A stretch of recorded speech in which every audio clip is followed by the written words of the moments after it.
10, 9, 8. Binibilang ko ang bawat patak ng ulan sa bubong, kasabay ng pagbilang ko sa mga huling sandali ng aking katinuan. Sabi ng asawa ko, baliw raw ako. Sabi ng nanay ko, kailangan ko ng gamot. Pero ang hindi nila alam, sa bawat paglunok ko ng pait, mas lalong luminaw ang lahat. Hindi ako baliw.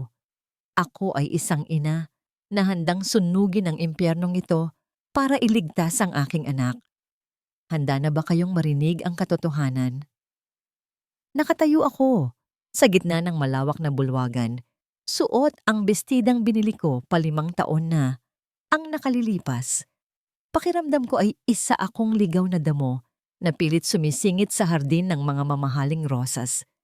Ang hangin ay amoy mamahaling pabango at alak, isang amoy na ibang-iba sa pinaghalong lansa ng isda at fabcon na nakakapit sa aking balat araw-araw. Ito ang gabi ng ika-10 anibersaryo ng aming kasal ni Marco at ang buong syudad ay naririto upang saksihan ang tagumpay ng tanyag na Dr. Marco Valenzuela. Ang lahat ay pumapalakpak, ang lahat ay nakangiti, ngunit sa kailaliman ng aking puso, may kung anong kirot na hindi kayang gamutin ng kahit anong gamot. Lumalapit sa akin si Marco habang hilahila ang atensyon ng lahat.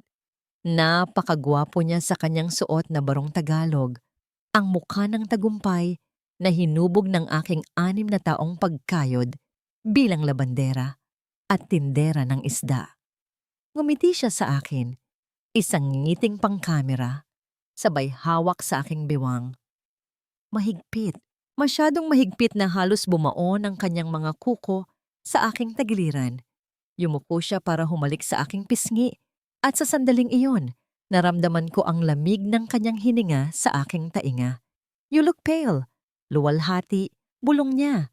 Ngunit ang tono ay puno ng pagkayamot sa halip na pag-aalala. Hinugot niya ang isang panyo mula sa kanyang bulsa at mariing pinunasan ang gilid ng aking labi. Masakit ang bawat hagod.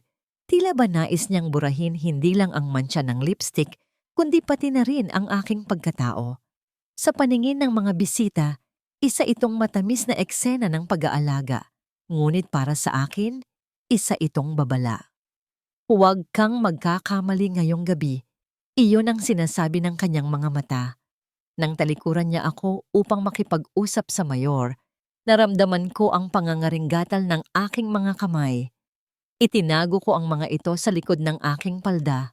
Ito ang mga kamay na nagkandara pa sa pagkayod para makatapos siya ng medisina. Ngunit ngayon, kinahihiya niyang hawakan ang mga ito sa harap ng kanyang mga kaibigan. Gusto kong maging kapaki-pakinabang. Gusto kong ipakita na ako ay mabuting asawa pa rin. Naalala kong kailangan niya ang kanyang vitamins tuwing 8 ng gabi. Ito na lang ang kaya kong gawin, ang magsilbi. Dahan-dahan akong naglakad patungo sa library kung saan nakita kong pumasok si Marco kanina. Ang pasilyo ay tahimik. Ang tanging naririnig ko lamang ay ang mabilis na tibok ng aking sariling puso at ang impit na tunog ng aking mga takong sa makintab na sahig. May bahagyang nakabukas sa pinto ng library. Akmang kakatok na sana ako nang marinig ko ang kanyang boses. Hindi ang boses na ginagamit niya sa harap ng mga pasyente, kundi ang boses na malamig at walang emosyon. Don't worry, Veronica. Malapit na, sabi niya sa kausap sa telepono. I have increased the dosage sa loob ng 1 buwan. Hindi na niya makikilala kahit sarili niya. Ang insurance policy ay nakapangalan na sa akin bilang sole beneficiary. Sayang naman kung magtatagal pa siya. She is practically expired. Nanginig ang tray na hawak ko. Muntik nang dumulas ang baso ng tubig, ngunit mabilis ko itong naidikit sa aking dibdib upang pigilan ang pagbagsak. Expired? Ang asawa ko, ang taong minahal ko ng higit sa buhay ko, ay hinihintay na lamang akong mawala? Ang bawat salita niya ay parang asidong tumutunaw sa aking pandinig. Hindi ko maigalaw ang aking mga paa. Gusto kong sumigaw. Gusto kong pumasok at sampalin siya. Pero ang katawan ko ay tila naging bato sa sobrang pagkabigla. Kailangan ko ng kakampi. Kailangan ko si nanay. Siya lang ang makakaintindi sa akin. Alam kong nasa guest room sila ni tatay. Nagpapahinga dahil hindi sanay sa ingay ng party. Sila ang aking dugo at laman. Sila ang poprotekta sa akin. Halos madapa ako sa pagtakbo patungo sa kabilang dulo ng pasilyo. Ang luha ay nagsisimula ng manlabo sa aking paningin. Nang marating ko ang pinto ng guest room, hindi ito nakasara ng maayos. Nakasilip ako sa loob at ang nakita ko ay dumurog sa natitira pang pag-asa sa aking dibdib. Nakaupo si nanay sa kama at sa kanyang harapan ay may nakatambak na mga bundle ng pera, mga perang papel na malutong at amoy bagong imprenta. Sa tabi niya ay nakatayo si Veronica, ang babaeng anak ng may-ari ng ospital, ang babaeng laging nakadikit kay Marco. Nakangiti ito nang may halong pangungutya habang inaabot ang isang makapal na folder kay tatay. Sigurado ba kayong sapat na yan pambayad sa sugal ni Tito? Tanong ni Veronica. Ang boses ay parang matamis na lason. Huwag kayong mag-alala. Once you sign the papers na nagpapatunay na may history ng schizophrenia si Luwalhati, sagot na ni Marco ang pagpapagawa ng bahay niyo sa Batangas. We will take care of her. Sa mental facility. Nanigas ang buong kalamnan ko. Hinihintay kong tumayo si tatay. Hinihintay kong ihagis ni nanay ang pera sa mukha ng babaeng ito at ipagtanggol ako. Sila ang mga magulang ko. Ako ang nagpaaral sa mga kapatid ko. Ako ang nagpadala ng balikbayan box kahit na ang laman noon ay ang sarili kong mga damit na hindi ko na sinusuot para lang may maibigay sa kanila. Pero nakita ko ang kamay ni tatay na nanginginig. Hindi sa galit, kundi sa kasabikan. Kinuha niya ang ballpen. Mabuti na rin ito, sagot ni nanay habang hinihimas ang mga pera. Tutal, napapansin ko naman na parang wala na sa sarili yang anak ko minsan. Nakakahiya naman kay Marco kung magkakaroon siya ng asawang baliw. Sayang ang karir ng doktor kung mahihila pababa. Tila may bombang sumabog sa loob ng aking dibdib. Dinurog nito ang natitira kong katinuan. Ang sarili kong ina. Binenta ako para sa utang, sa sugal at dangal ng ibang tao. Ang mga sakripisyo ko, ang puyat, ang gutom. Ang halaga lang pala ng aking pagkatao sa kanila ay isang selyadong sobre ng pera. Napaurong ako. Ang aking mga tuhod ay parang naging halaya sa sobrang panghihina. Sa pag-atras ko, tumama ang aking siko sa isang porselanang vase na nakapatong sa console table. Bumagsak ito at lumikha ng matunog at basag na ingay na bumasag sa katahimikan ng pasilyo. Sabay-sabay silang napalingon sa direksyon ko. Nakita ko ang gulat sa mata ni nanay, ang takot sa mata ni tatay, at ang nganggisi sa labi ni Veronica. Akmang tatakbo ako. Akmang isisigaw ko ang lahat ng puot na naiipon sa aking lalamunan. Ngunit naramdaman ko ang isang pares ng kamay na humawak ng mahigpit sa aking mga balikat mula sa likuran. Ang pamilyar na amoy ng mamahaling kolon ni Marco ay bumalot sa akin, ngunit sa pagkakataong ito, hindi ito amoy ng tahanan. Ito ay amoy ng isang selda. Luwalhati, bulong niya sa aking tainga. Ang boses ay malambing ngunit may diin na nagpapahinto sa aking paghinga. Kanina ka pa ba dyan? Dahan-dahan niya akong iniharap sa kanya. Ang kanyang mga mata ay walang bahid ng gulat. Alam niya, planado ang lahat. Mula sa bulsa ng kanyang coat, inilabas niya ang isang maliit na hiringgilya na may lamang malinaw na likido at isang baso ng gatas na nakapatong sa side table na parang kanina pa naghihintay. Pagod lang yan, honey, sabi niya habang hinahawi ang buhok sa aking mukha. Nakikita mo, nagsisimula ka na namang mag-imagine ng mga bagay na wala naman talaga. Your parents are worried about you. We all are. Umiling ako. Gusto kong magsalita. Gusto kong sabihin na narinig ko ang lahat. Pero parang may bikig. na nakabara sa aking lalamunan. Ang takot ay parang malamig na tubig na bumaha sa aking sistema. Inilapit niya ang baso ng gatas sa aking mga labi. Ang init nito ay sumasalungat sa lamig ng kanyang tingin. Uminom ka na, mahal. Utos niya. Ang boses ay puno ng huwad na pag-aaruga. Para makatulog ka ng mahimbing. Dahil pagising mo, magiging maayos na ang lahat. Tiningnan ko ang gatas. Puti, malinis, walang bahid. Katulad ng buhay na ipinangako niya sa akin noon. Pero ngayon, alam ko na ang katotohanan. Sa likod ng kaputian ay ang lason na papatay sa kung sino ako. At sa likod ng mga taong dapat nagmamahal sa akin ay mga halimaw na naghihintay sa aking bangkay. Napapikit ako habang pilit niyang idinidikit ang baso sa aking nanginginig na bibig. Ganito na lang ba? Pagkatapos ng lahat ng bagyo na sinuong ko para sa kanya, bakit ako pa ang naiwan sa ulan na walang payong? Nagising ako na tila may mabigat na bato na nakadagan sa aking ulo. Ang bawat pagmulat ng aking mga mata ay parang pakikipagbuno sa isang makapal at madilim na ulap na bumabalot sa aking diwa. Ang pamilyar na amoy ng aming kwarto, ang pinaghalong lavender na panlinis at ang matapang na kolona ni Marco, ang unang sumalubong sa akin. Ngunit may mali. Masyadong tahimik. Wala ang tunog ng paghahanda ng almusal sa ibaba. Wala ang ingay ng mga sasakyan sa labas. Para bang napunta ako sa isang dimensyon kung saan ang oras ay huminto. Pinilit kong bumangon, ngunit ang aking katawan ay parang gawa sa tingga. Ang mga kalamnan ko ay nananakit, na tila ba ako ay nakipagbuno sa isang toro magdamag. Dahan-dahan kong inilibot ang aking paningin.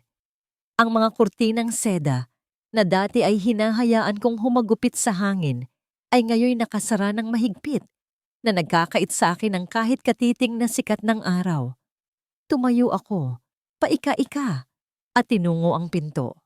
Pinihit ko ang seradura. Pinihit ko ulit ng mas malakas. Wala.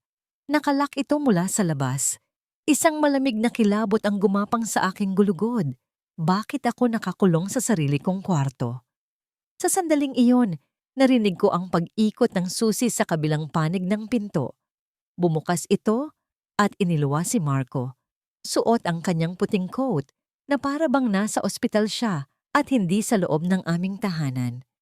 May dala siyang tray ng pagkain at isang baso ng tubig na may katabing 2 tableta. Ang kanyang mukha ay puno ng lungkot. Isang lungkot na sa tingin ko ay pinag-aralan niya ng mabuti sa harap ng salamin.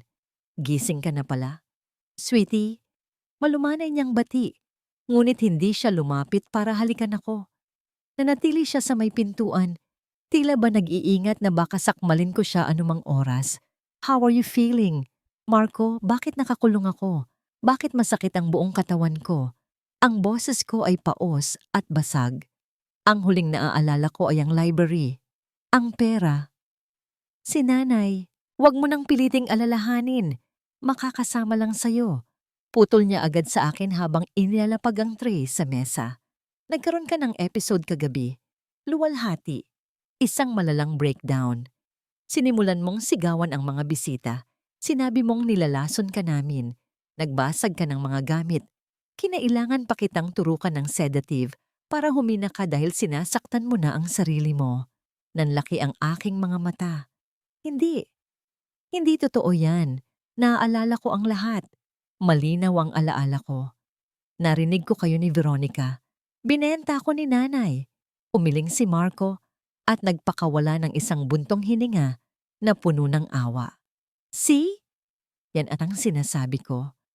Parang totoo sa isip mo, pero hallucinations lang yan, luwalhati. Tiningnan niya ako ng diretso sa mata. Ang kanyang tingin ay parang humuhukay sa aking utak. Tignan mo ang mga braso mo. Napatingin ako sa aking mga braso.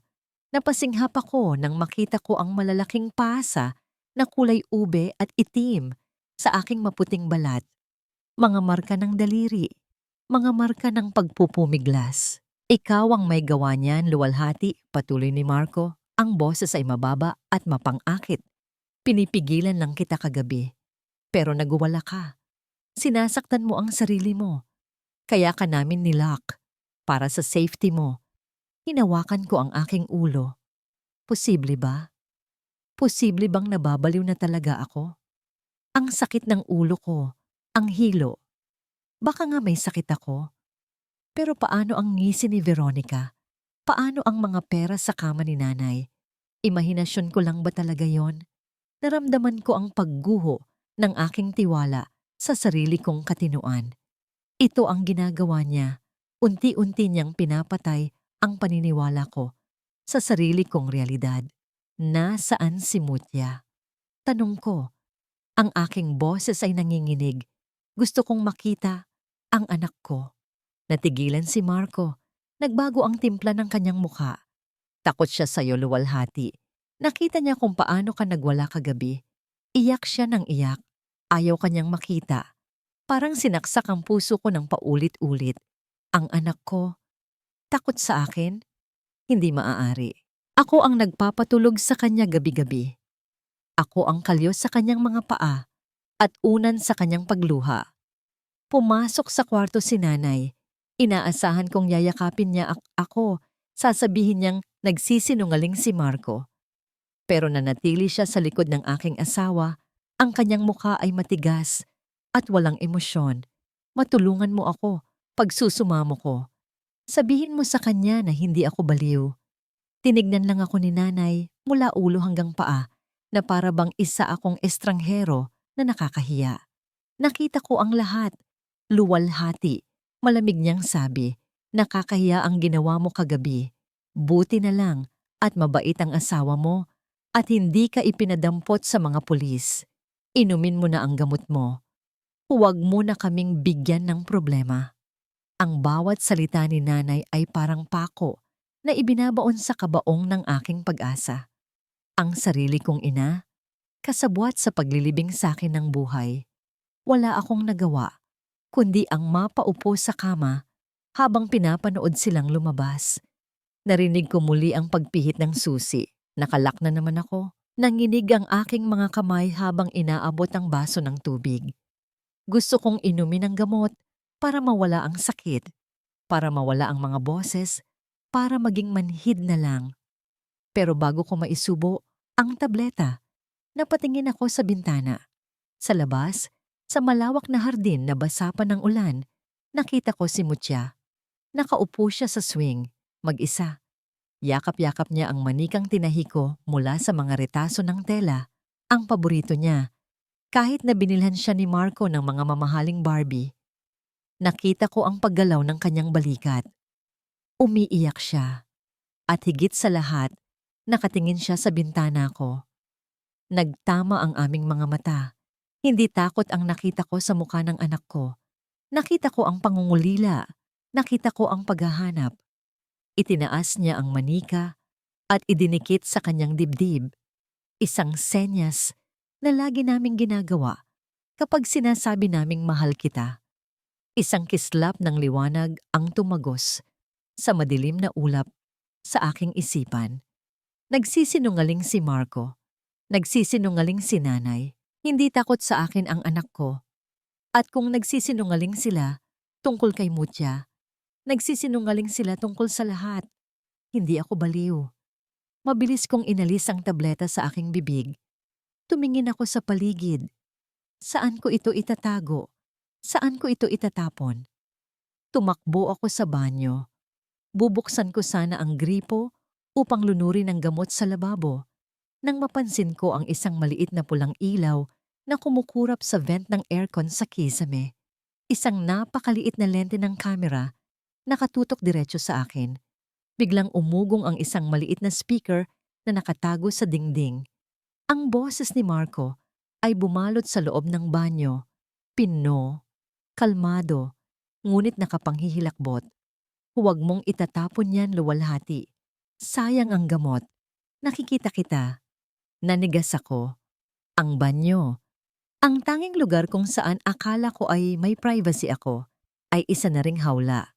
Dahan-dahan pilit kong ibinalik ang tableta sa aking bibig, pero hindi ko nilunok. Inipit ko ito sa ilalim ng aking dila. Tinitiis ang pait na humahalo sa aking laway habang nakatitig sa pulang ilaw na parang mata ng demonyo. Umiiyak ako, hindi dahil sa takot, kundi dahil sa isang bagong desisyon. Kung gusto nilang maglaro ng baliw-baliwan, ibibigay ko sa kanila ang pinakamahusay na pagganap ng aking buhay. Naging artista ako sa sarili kong tahanan. Sa loob ng 3 araw, natutunan ko ang sining ng panlilinlang na hindi ko akalaing kaya kong gawin. Sa tuwing iaabot ni Marco ang gamot, tinatanggap ko ito ng may pekeng ngiti, isang ngiti ng pagsunod, isang ngiti ng pagsuko. Ipinapakita ko sa kanya ang paglagay ko ng tableta sa aking bibig, sabay lagok ng tubig. Ngunit sa ilalim ng aking dila, naroon ang pait ng lason na pilit kong iniingatan na huwag matunaw. Kapag nakatalikod na siya o kapag nakapatay na ang ilaw, mabilis kong idinudura ang tableta sa paso ng namamatay na rubber plant sa sulok ng kwarto. Napapansin kong unti-unti nang naninilaw ang mga dahon nito, tila ba ito ang sumasalo sa kamatayang nakalaan para sa akin. Kung ang halaman ay nalalanta sa lason, paano pa kaya ang utak ng tao? Ang aking mundo ay lumiit. Mula sa pagiging may bahay, ako ay naging bilanggo na may pribilehiyong maging katulong. Pinayagan ako ni Marco na lumabas ng kwarto tuwing umaga para maglinis at magluto.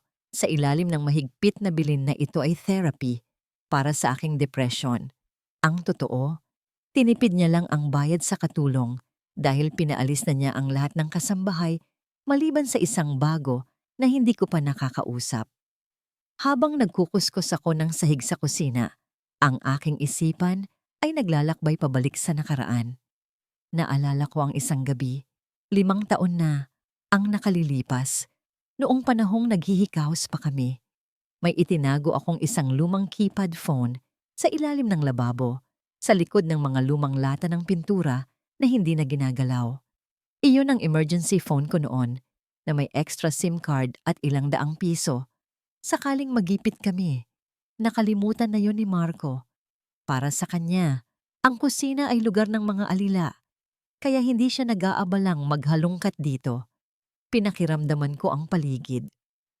Ang bagong katulong ay nasa hardin, nagwawalis ng mga tuyong dahon. Ang CCTV sa kusina ay nakatutok sa ref at kalan, ngunit ang ilalim ng lababo ay blind spot.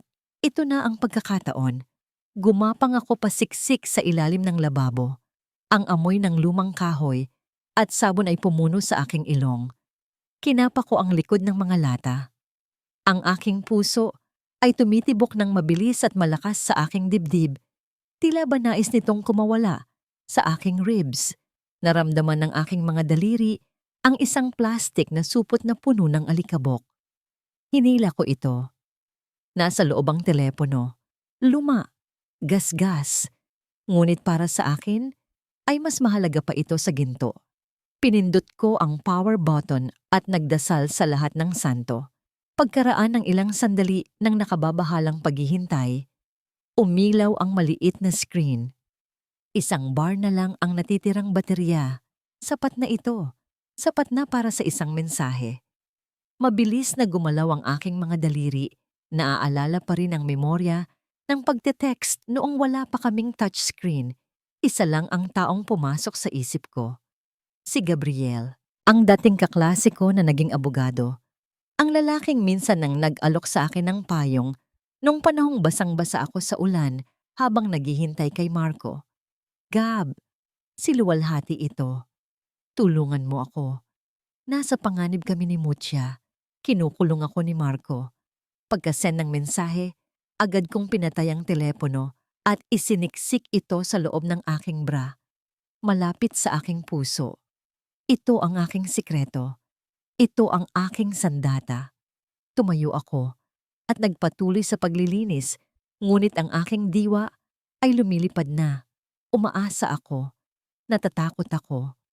Paano kung nagpalit na siya ng number? Paano kung hindi siya maniwala? Umakyat ako sa taas para kunin ang mga labahin sa kwarto ni Mutia. Ito lang ang paraan para makapasok ako sa silid ng anak ko. Pagbukas ko ng pinto, ang amoy ng baby powder at gatas ay sumalubong sa akin na nagdulot ng matinding kirot sa aking lalamunan. Wala si Mutya. Nasa school siya, hatid ng driver na binayaran ni Marco para maging espiya. Habang pinupulot ko ang mga nagkalat na damit, may napansin akong isang gusot na papel na nakasiksik sa ilalim ng kanyang unan. Kinuha ko ito at binuklat. Ito ay isang drawing gamit ang Crayola. Sa drawing, may isang malaking kahon na kulay itim. Sa loob ng kahon ay may iginuhit na babaeng umiiyak. Ako iyon. At sa labas ng kahon, may isang malaking halimaw na nakasuot ng puting Amerikana. Walang mukha ang halimaw, ngunit may hawak itong hiringgilya na tumutulo ang lason na kulay itim. Nanlamig ang buong katawan ko. Alam ng anak ko. Sa murang edad ni Mutya, nakikita niya ang katotohanang pilit ikinukubli ng mga matatanda. Ang kanyang ama ay hindi bayani. Ito ang kontrabida sa aming kwento. Tinupi ko ang papel ng maingat at ibinulsa ito sa aking apron. Ito ang ebidensya. Ito ang boses ng aking anak na walang kakayahang magsalita. Aalis na sana ako ng kwarto nang biglang bumukas ang pinto nang walang pasabi. Nakatayo sa hamba si Veronica. Suot ang isang silk robe na pag-aari ko dati. Regalo ni Marco noong unang anibersaryo namin. Ngayon, banat na banat ito sa kanyang katawan. Tila ba nang aasar na kaya niyang angkinin pati ang aking nakaraan. Nakapamaywang siya at ang kanyang mga mata ay naniningkit sa pagdududa. Anong ginagawa mo dito? Mataray niyang tanong. Ang utos ni Marco. Maglinis ka lang, hindi maghalongkat. Baka may ninanakaw ka na naman para ibenta sa sugal ng tatay mo. Nag-init ang mukha ko sa kanyang paratang. Gusto ko siyang sagutin. Gusto kong sabihin na siya ang magnanakaw. Magnanakaw ng asawa, ng pamilya, at ng kinabukasan. Ngunit kailangan kong magtimpi. Kailangan kong maging martyr sa kanyang paningin. Kinukuha ko lang ang labahin, Veronica. Mahina kong sagot. Nakayuko. Nagpapanggap na sunod-sunuran. Akmang lalampasan ko na siya nang biglang may naramdaman akong panginginig sa aking dibdib.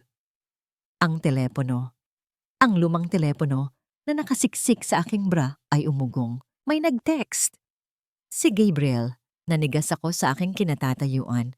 Ang munting pagugong na yon ay parang kulog sa katahimikan ng kwarto.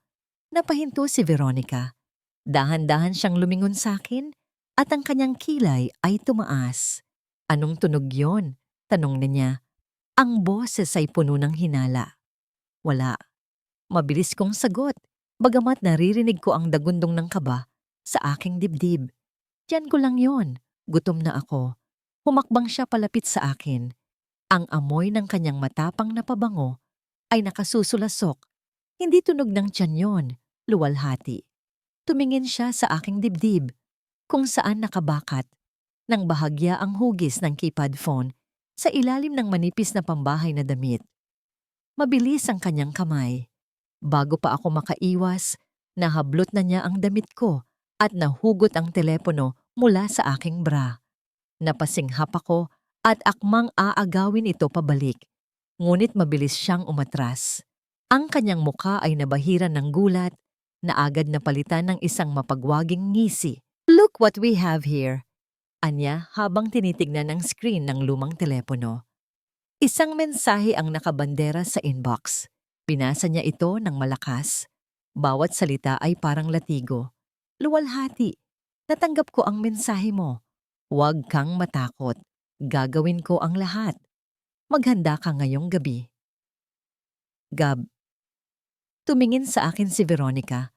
Ang kanyang mga mata ay nagniningning sa tuwa ng isang mangangaso na nakahuli ng biktima. Gab. Gabriel? Ang ex-boyfriend mong abogado na pro bono? Tumawa siya. Isang tawang matinis at nakakapangilabot. Kaya pala ang tapang ng loob mo. May backup ka pala. Ibigay mo sa akin yan, Veronica. Parang awa mo na. Lumuhod ako sa kanyang harapan handang magmakaawa alang-alang sa plano namin. Huwag mong sasabihin kay Marco, papatayin niya ako. Mas lalong lumawak ang kanyang ngiti. Hinawakan niya ang aking baba at pilit itong itinaas para magtama ang aming paningin. Oh, hindi lang kita isusumbong, dear. This is exactly what we need. Proof of infidelity. Proof of conspiracy. Itinapat niya ang telepono sa kanyang muka.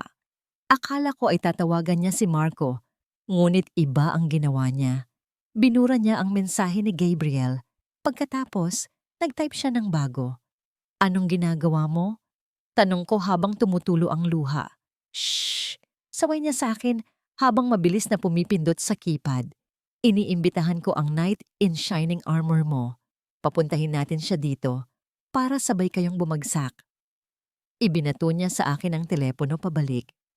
Sinalo ko ito na parang babasaging kristal. Maghanda ka, luwalhati, bulong niya bago tumalikod at naglakad palabas ng pinto na parang rampa. Dahil mamayang gabi, hindi kalayaan ang sasalubong sa inyo, kundi impyerno. Nakaluhod ako sa sahig na marmol, hawak ang isang basahan na basa at marumi. Sa aking harapan ay nakaupo si Veronica sa sofa. Ang kanyang mga paa ay nakapatong sa center table. Suot ang pares ng pulang stilettos na kasing kulay ng dugo. Ito ang kabayaran sa kanyang pananahimik. Ang tapakan, ang aking dignidad, kapalit ng ilang oras na kaligtasan. Linisin mo, utos niya. Ang kanyang boses ay parang hanging humahaplos, ngunit may dalang patalim. May putik sa takong. Ayokong madumihan ang carpet ng magiging bahay ko. Nag-init ang sulok ng aking mga mata, ngunit pinigil ko ang pagbagsak ng luha. Dahan-dahan kong pinunasan ang kanyang sapatos. Ang bawat hagod ng basahan ay sumisimbolo sa pagbura ko sa aking sariling pride. Ako, si luwalhati, na dating pinangakuan ni Marco na gagawing reyna, ay ngayoy alipin ng kanyang kerida. Nakita ko ang sarili kong refleksyon sa makintab na balat ng sapatos, isang babaeng gusgusin, payat, at mukhang talunan. Huwag kang mag-alala, wika ni Veronica habang nilalaro ang dulo ng kanyang buhok. Kapag nasa mental hospital ka na, aalagaan kong mabuti si Mutia. Hindi siya lalaking baduy katulad mo. Ang pagbanggit sa pangalan ng aking anak ay nagdulot ng apoy sa aking dibdib. Huminto ang aking kamay sa pagpunas. Gusto kong hilahin ang kanyang paa. Gusto kong ibagsak siya sa sahig. Ngunit naalala ko ang plano. Naalala ko ang mensahe ni Gabriel. Ang paghihiganti ay isang ulam na mas masarap kainin kapag malamig. Tapos na. Mahina kong sabi. At tumayo ako nang hindi siya tinitignan. Lumabas ako ng sala, bitbit ang basahan at ang bigat ng aking kalooban. Dumaan ako sa tapat ng kwarto kung saan namamalagi ang aking mga magulang. Bahagyang nakabukas ang pinto at muli, ang mga tinig na pamilyar sa akin ay umalingaw-ngaw sa pasilyo. Dagdagan niyo naman ng kaunti. Marco, boses iyon ng aking tatay. Ang tono niya ay parang nakikipagtawaran sa palengke. Mahal ang lupa sa Batangas. At saka, mahirap din ang mawalan ng anak kahit nasira ang ulo niya. Napahinto ako at sumandal sa pader. Ang aking mga kuko ay bumaon sa aking palad. Akala ko ay ubos na ang luha ko para sa kanila. Ngunit may natitira pa palang kirot. Ang sarili kong ama, ginagamit ang aking pagkawala bilang bargaining chip para sa lupa. Narinig ko ang malamig na tawa ni Marco. Don't push your luck, Tay. 2 million pesos. Take it or leave it. Kapag hindi kayo pumirma sa commitment papers bukas, wala kayong makukuha kahit 5 at ikukulong ko kayo dahil sa estafa. Sandaling namayani ang katahimikan bago sumagot si nanay. Sige na, Berting, pirmahan mo na. Tutal, mas mabuti na rin kay luwalhati na nasa loob siya. May aircon naman doon, di ba? At libre ang pagkain. Napapikit ako. Libre ang pagkain. Iyon ang halaga ng kalayaan ko para sa kanila. Ang pamilyang pinag-alayan ko ng buhay ko ay handang ipagpalit ako sa ginhawa. Sa sandaling iyon, namatay ang huling hibla ng pagmamahal ko para sa kanila.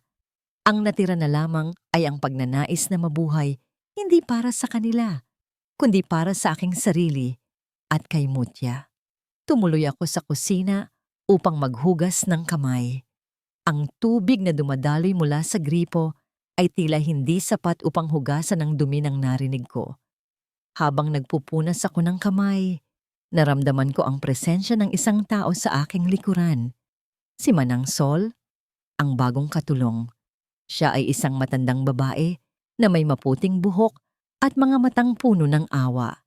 Ilang araw pa lang siya dito at hindi kami nagkakausap dahil laging nakabantay si Marco.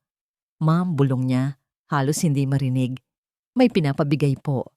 Inilagay niya sa aking palad ang isang maliit na papel na nakatupi na galing sa ilalim ng basket ng mga gulay na kakarating lang mula sa delivery.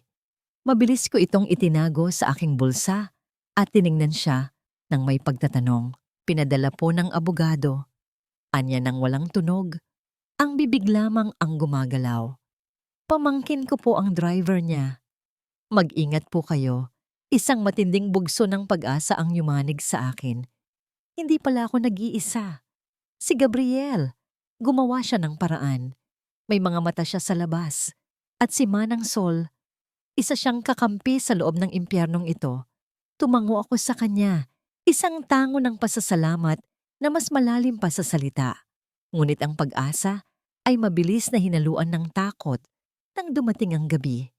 Ang hapagkainan ay puno ng masasarap na pagkain, kare-kare, lechon kawali, at mga prutas. Isang piging. Ngunit alam ko ang ibig sabihin nito. Ito ang huling hapunan. Umupo si Marco sa kabisera. Suot ang kanyang nangiting tagumpay. Nasa paligid ang aking mga magulang na abala sa paglamon at si Veronica na nakatingin sa akin ng may panguuyam. May good news ako, basag ni Marco sa katahimikan ng pagnguya. Darating bukas ng umaga si Dr. Cruz, ang chief psychiatrist ng St. Jude Facility. Siya mismo ang magsasagawa ng final evaluation kay Luwalhati. Nabitawan ko ang aking kutsara. Ang tunog ng metal na tumama sa porselana ay umalingaw-ngaw sa buong silid. Bukas, akala ko ay may ilang araw pa ako. At, dagdag ni Marco, habang hinihimay ang karne sa kanyang plato, sigurado akong papasaka sa kriteriya niya, Luwalhati. Lalo na't nalaman kong may tinatago ka palang delusyon tungkol sa isang abogadong matagal nang wala sa buhay mo. Napatingin ako kay Veronica. Nakangisi siya. Alam ko na ang ibig sabihin nito. Ang text message, ang bitag.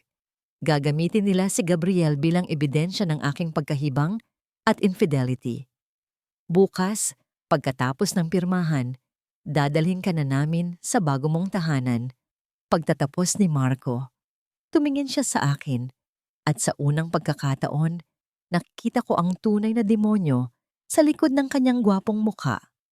Wala nang atrasan ito, Luwalhati. Magpaalam ka na sa anak mo. Sa ilalim ng mesa, kinuyom ko ang aking mga kamao hanggang sa bumao ng aking mga kuko sa palad. Masakit, pero ang sakit na yon ang nagpaalala sa akin na gising ako. Nabuhay ako. Bukas? Sige. Hihintayin ko ang bukas dahil hindi nila alam. Sa bawat oras na inaakala nilang panalo na sila, hinahasa ko ang patalim ng katotohanan na puputol sa kanilang mga leeg. Hindi ako nagsuot ng itim ngayong gabi. Sa halip, hinugot ko mula sa kailaliman ng aking aparador ang isang pulang bestida, ang parehong bestida na suot ko noong gabing lumuhod si Marco para alukin ako ng kasal. 10 taon na ang nakalilipas. Medyo masikip na ito ngayon sa aking baywang, ngunit ang higpit na yon ay nagsisilbing baluti na pumipigil sa akin na madurog. Pinintahan ko ang aking mga labi ng matingkad na pula, pantakip sa namumutla kong kulay, pantakip sa panginginig. Tinitigan ko ang aking sarili sa salamin.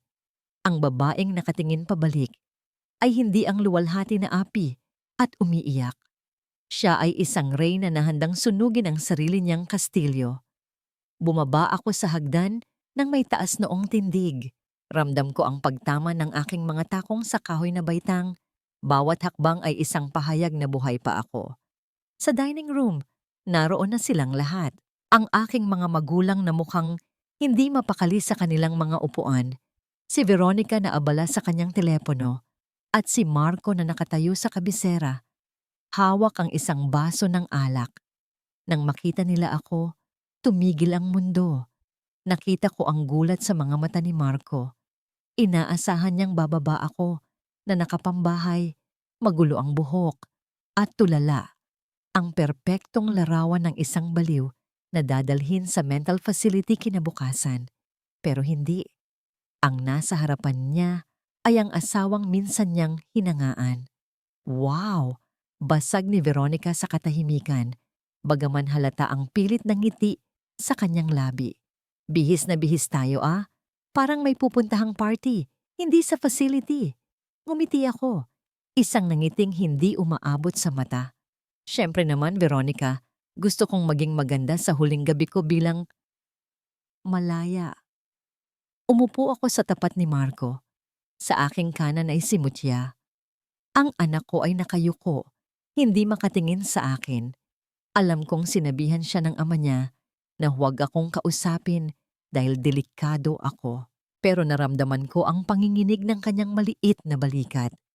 Nagsimula ang hapunan. Ang tunog ng mga kubyertos na tumatama sa porselana ay parang mga kampana ng kamatayan sa katahimikan ng silid. Walang nagsasalita.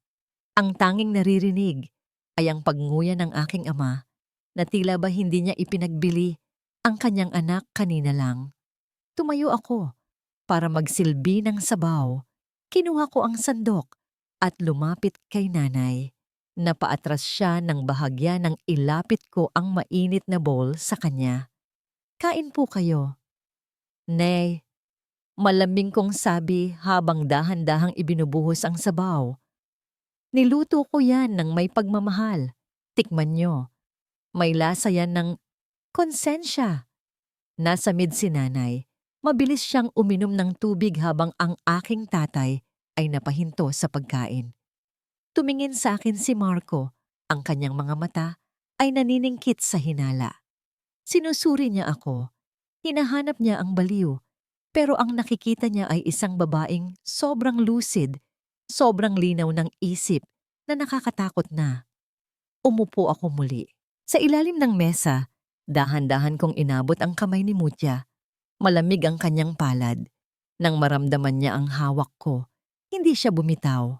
Sa halip, humigpit ang kapit ng kanyang maliliit na daliri sa akin. Isang senyas, isang koneksyon. Alam niyang kakampi niya ako. Ang init ng kanyang palad ay dumaloy sa aking ugat, nagbibigay ng lakas na higit pa sa kaya kong ipunin mag-isa. Tapusin niyo na ang pagkain, utos ni Marco. Halatang nawawalan na ng gana dahil sa tensyon. Maaga pa tayo bukas. Luwalhati. Dr. Cruz hates waiting. Tinignan ko siya ng diretsyo. Huwag kang mag-alala, Marco. Hindi siya maghihintay. Natapos ang hapunan. Pinaligpit ni Marco ang mesa at inutusan kaming pumasok na sa aming mga kwarto. Nakalak ulit ang pinto ko, pero sa pagkakataong ito, hindi ako natakot. Dahil may iniwan si Manang Sol kanina habang naglilinis siya, isang hairpin na nakaipit sa gilid ng aking kama. At higit sa lahat, alam kong hindi nilock ni Manang Sol ang backdoor sa kusina. 2:00 ng madaling araw. Ang ulan sa labas ay bumubuhos ng malakas. Ang langit ay galit at nagdadalamhati. Ito ang perpektong takip. Ang ingay ng kulog at patak ng ulan sa bubong ang magkukubli sa aming mga yapak. Ginamit ko ang hairpin para buksan ang pinto ng aking kwarto. Ilang linggo ko itong pinag-aralan sa YouTube gamit ang lumang phone bago ito kumpiskahin. Ilang beses akong nabigo, pero ngayong gabi, tila sumang-ayon ang tadhana. Bumukas ang seradura ng walang ingay. Lumabas ako sa pasilyo. Madilim.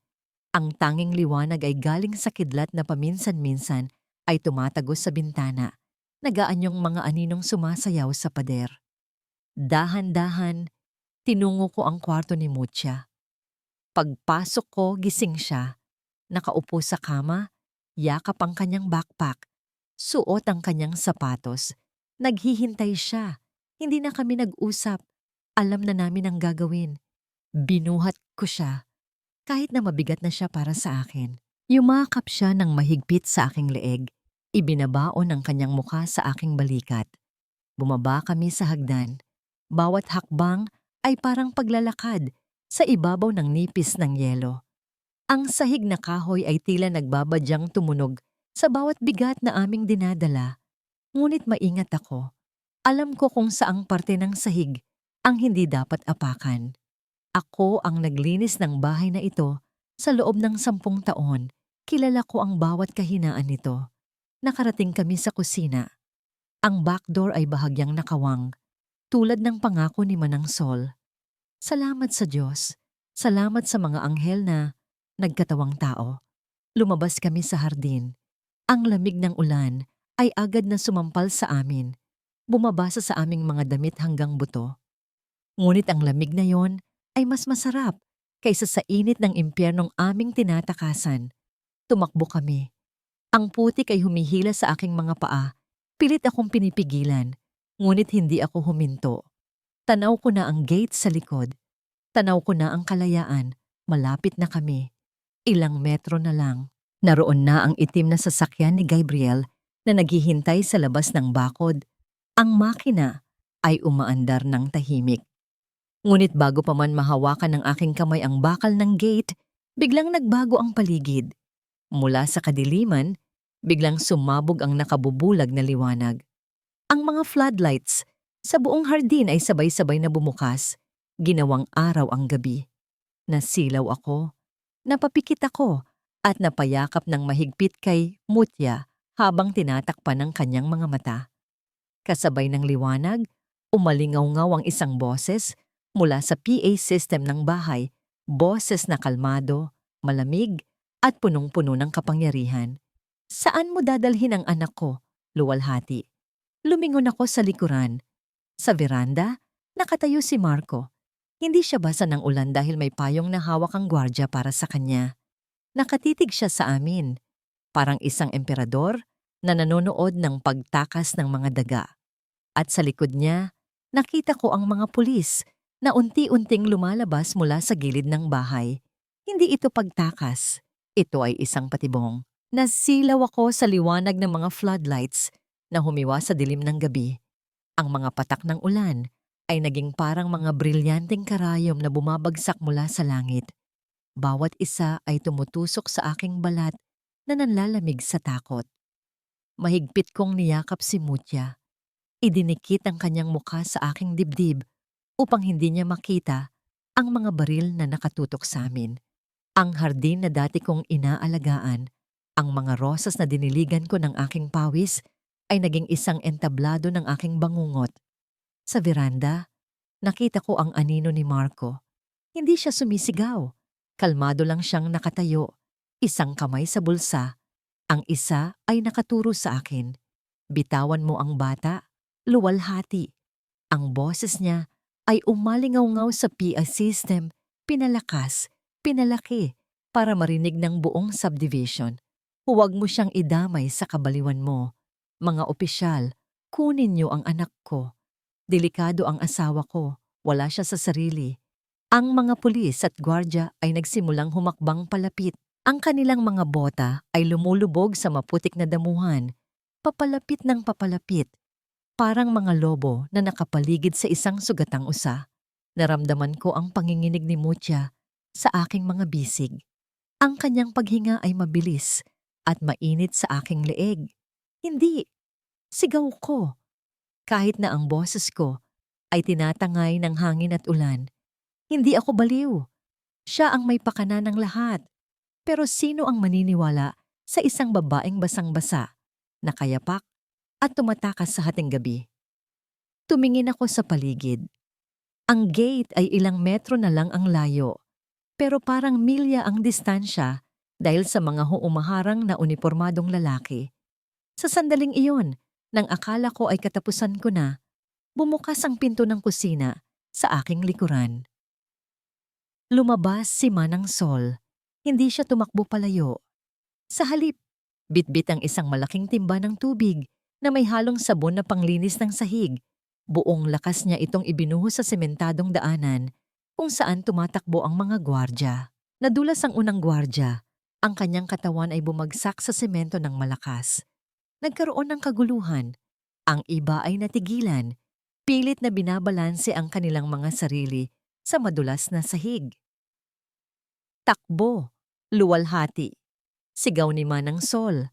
Ang kanyang boses ay basag ngunit puno ng tapang. Iligtas mo ang bata. Hinarangan ng matandang babae ang daan.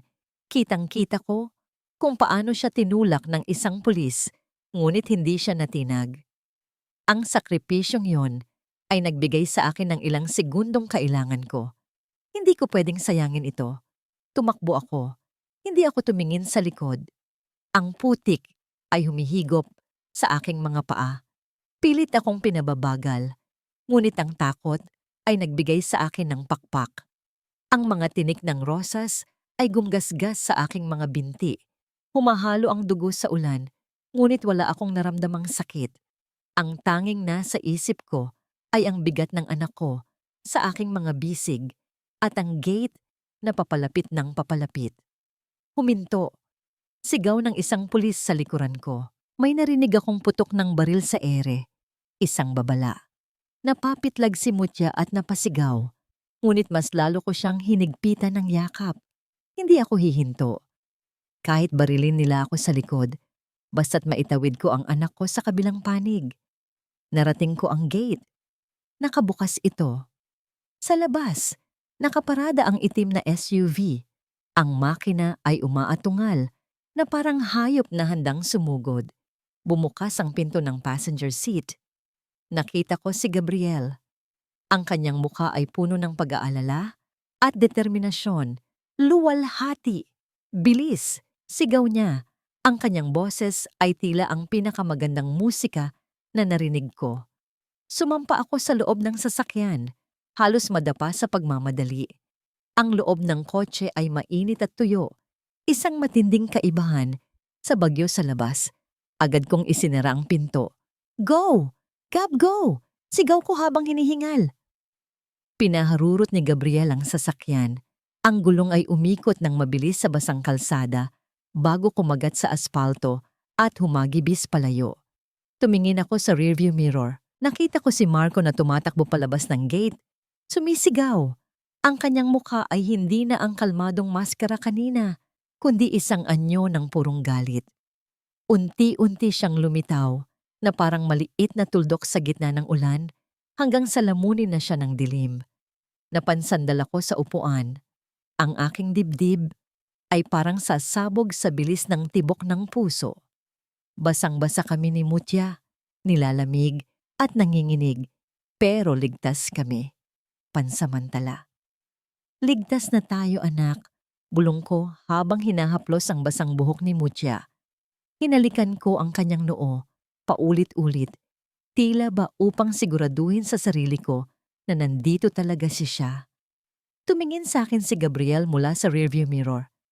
Ang kanyang mga mata ay puno ng lungkot at awa, ngunit nanatili siyang nakatuon sa daan. May inabot siyang tuwalya mula sa backseat. Magpunas kayo, luwalhati. Malayo pa ang pupuntahan natin. Kailangan nating makalabas ng Metro Manila bago sila makapag-set up ng checkpoint. Kinuha ko ang tuwalya at binalot ito kay Mutya. Ang anak ko ay tahimik lang, nakatulala. Ang kanyang mga kamay ay mahigpit pa ring nakakapit sa aking damit. Salamat, Gab, garalgal kong sabi. Kung wala ka, hindi ko alam. Huwag ka munang magpasalamat. Putol niya. Ang tono ay seryoso at mabigat. Hindi pa tapos ang laban. Biglang umilaw ang dashboard ng sasakyan. Ang radyo ay nagbalita ng breaking news. Pinalakas ni Gabriel ang volume. Ang boses ng reporter ay pumuno sa loob ng sasakyan. Isang kilalang doktor sa Makati ang nananawagan ngayon sa publiko. Ang kanyang asawa, na di umano, ay dumaranas ng malalang sakit sa pag-iisip, ay tumakas tangay ang kanilang 5 taong gulang na anak. Ayon kay Dr. Marco Valenzuela, ang suspek na si Luwalhati ay armado at delikado. Isang pabuya na 500,000 piso ang ipagkakaloob sa sino mang makakapagturo sa kinaroroonan ng mag-ina. Natigilan ako. Ang dugo ko ay muling nanlamig. Armado? Delikado? Binaliktad niya ang lahat. Sa mata ng mundo, ako ang kontrabida. Ako ang baliw na dumukot sa sarili niyang anak. Tiningnan ko ang aking telepono, ang lumang telepono na narecover ko. Sunod-sunod na pumasok ang mga mensahe. Hindi mula sa mga kaibigan, kundi mga alerts mula sa social media. Kalat na ang mukha ko. Ang litrato ko noong kasal namin, kung saan mukha akong masaya, ay katabi ng salitang wanted. Napatingin ako kay Gabriel. Ang kanyang mga kamay ay mahigpit na nakahawak sa manibela. Ang kanyang mga ugat ay lumalabas sa higpit ng kapit. Handa ka na ba sa susunod na yugto, Luwalhati? Tanong niya nang hindi lumilingon. Dahil simula sa oras na ito, hindi na lang tayo tumatakas mula sa isang bahay. Tumatakas na tayo mula sa buong mundo na naniniwala sa kasinungalingan ng asawa mo. Napasandal ako sa malamig na salamin ng bintana. Ang ulan ay patuloy na humahampas sa labas. Tila ba nagagalit sa aming pag-alis. Tinitigan ko ang aking mga kamay na nakapatong sa kandungan, nanginginig, madumi, at may bahid pa ng dugo mula sa mga tinik ng rosas sa bakod. Armado? Ang tanging armas ko ay ang pagmamahal ko sa aking anak. Delikado? Ang tanging delikado sa akin ay ang katotohanang hawak ko na kapag nalaman ng lahat ay dudurog sa karera ng tanyag na doktor. Inabot ni Gabriel ang aking kamay. Isang mabilis at mahigpit na piga, sapat na upang maramdaman ko ang init ng kanyang suporta bago niya muling ibalik ang kamay sa manibela. Huwag kang makinig sa radyo, Luwalhati. Alam nating dalawa ang totoo. Iyan ang mahalaga. Anya sa isang boses na kasing tatag ng bato. May safe house tayo sa labas ng Laguna. Doon muna kayo ni Mutia habang inihahanda ko ang mga petisyon sa korte. Gab, paano ang trabaho mo? Ang lisensya mo? Pabulong kong tanong. Kapag nalaman nilang tinulungan mo ang isang wanted na fugitive, madadamay ka. Sandaling natahimik ang loob ng sasakyan. Ang tanging naririnig ay ang ritmo ng wiper na humahawi sa tubig sa windshield at ang mahinang paghinga ni Mutia na ngayon nakatulog na dahil sa sobrang pagod at takot. May mga bagay na mas mahalaga kaysa sa lisensya, Luwalhati. Hindi ko kayang sikmurain na nakikita kitang ganito. Noon pa man, dapat tinulungan na kita. Sagot niya na may halong pagsisisi sa boses. Hindi ko na nagawang sumagot. Ipinikit ko ang aking mga mata. Hinahayaan ang pagod na lamunin ang aking katawan. Ngunit sa likod ng aking mga talukap, nakikita ko pa rin ang mukha ni Marco sa beranda. Ang ngisi ng isang mangangaso na alam na ang kanyang biktima ay walang mapupuntahan. Ilang oras ang lumipas. Ang sementadong kalsada ay napalitan ng mga madidilim na daan na napapalibutan ng mga puno. Nararamdaman ko ang bawat lubak, bawat liko ng sasakyan. Papalapit na kami sa sinasabi niyang ligtas na lugar. Ngunit biglang bumagal ang takbo ng sasakyan. Napadilat ako. Sa unahan, may mga asul at pulang ilaw na kumukurap sa gitna ng kadiliman. Isang checkpoint. Ang mga anino ng mga unipormadong lalaki ay nakatayo sa gitna ng daan. May hawak na mga flashlight na sumisilip sa bawat dumadaang sasakyan. Gab, ang checkpoint, bulong ko. Ang kaba ay muling bumangon sa aking lalamunan na parang mapait na apdo. Huwag kang gagalaw. Takpan mo si Mutia ng kumot. Humiga ka sa sahig ng backseat, utos ni Gabriel. Ang kanyang boses ay kalmado, ngunit may awtoridad. Mabilis akong bumaba sa pagitan ng mga upuan.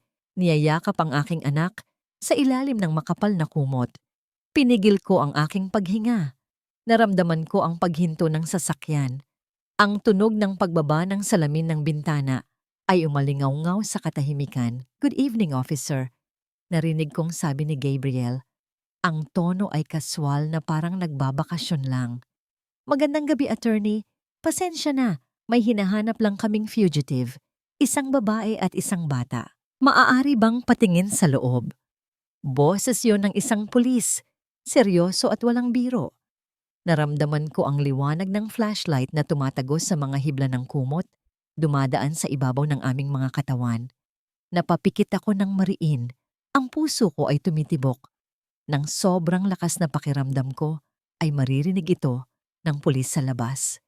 Idinalangin ko na sana ay hindi gumalaw si Mutya. Idinalangin ko na sana ay hindi kami mapansin sa ilalim ng mga gamit na nakatambak sa likod.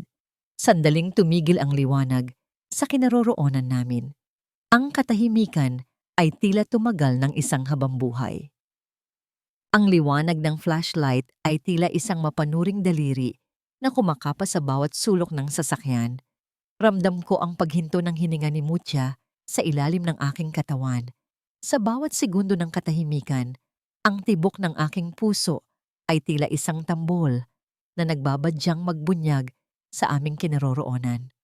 Ang amoy ng basang tela at ang init ng aming pinagsamang hininga ay bumuo ng isang maliit na mundong puno ng takot sa ilalim ng kumot.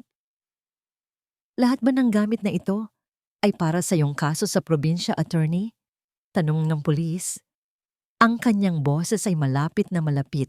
Tila ba nasa tapat na siya ng aming pinagtataguan. "Oo, officer. Alam mo naman ang buhay ng abogado. Bitbit ang buong opisina sa likod ng sasakyan," sagot ni Gabriel. Ang kanyang boses ay nanatiling banayad, walang bakas ng pag-aalinlangan. Medyo nagmamadali ako dahil may hearing pa ako bukas ng maaga sa Lucena. Isang sandali pa nang nakabibihag na katahimikan. Naramdaman ko ang bahagyang paggalaw ng sasakyan nang sumandal ang pulis sa pinto. Pagkatapos, ang nakabubulag na liwanag ay nawala. "Sige na, attorney. Pasensya na sa abala. Mag-ingat sa pagmamaneho, madulas ang daan dahil sa ulan." Nang muling umandar ang sasakyan, hindi ko agad nagawang gumalaw. Nanatili akong nakadapa hanggang sa maramdaman kong bumibilis na ang takbo namin at lumalayo na sa mga kumukurap na ilaw ng checkpoint. Doon ko lamang hinayaang kumawala ang isang malalim na buntong hininga na kanina pa nakabara sa aking dibdib. "Ligtas na tayo, luwalhati.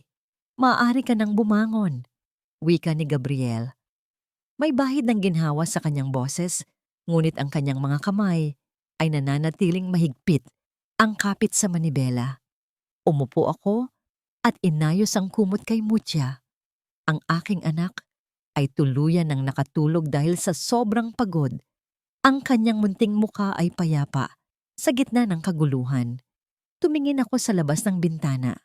Ang mga matatayog na gusali ng Makati ay napalitan na ng mga anino ng mga puno at malalawak na kabukiran na tanging kidlat lamang ang nagbibigay ng anyo.